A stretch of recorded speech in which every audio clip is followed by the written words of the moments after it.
Dobrodošli u Gigatron Unboxing. Ovom prilikom ću vam predstaviti novu safirovu grafičku kartu koja nosi oznaku Radeon HD 7870. U pitanju je grafička karta koja posjeduje najnoviji AMD-ov grafički procesor. Izrađen je u 28-nanometarskoj tehnologiji koji obezbeđuje da ostvari maksimalne performanse uz minimalno zagrevanje i minimalnu potrošnju energije. Hajde vidimo šta je unutra.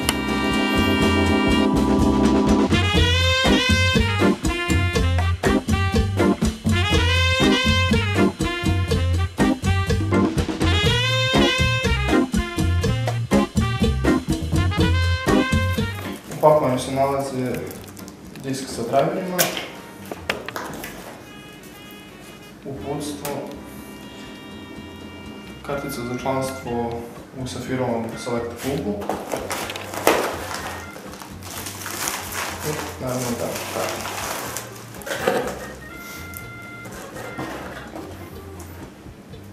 Ovaj modul posjeduje nereferentno rashodno rešenje koje je kvalitetnije i efikasnije u odnosu na ono što je AMD predvideo kao fabričko rešenje.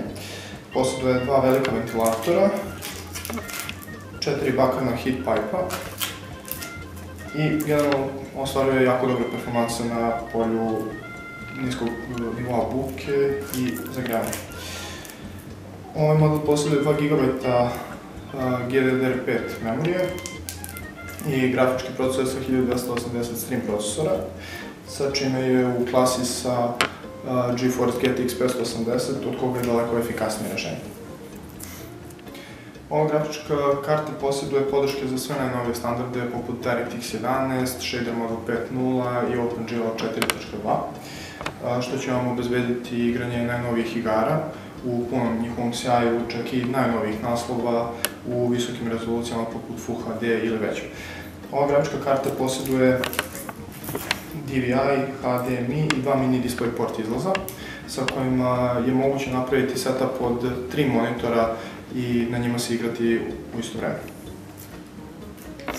Koristi PCI Express 3.0 magistralu, što znači da će iskoristiti potencijal najnovijih matričnih ploča, a za napajanje će vam biti potrebna dva 6-stupinska Molex konektora.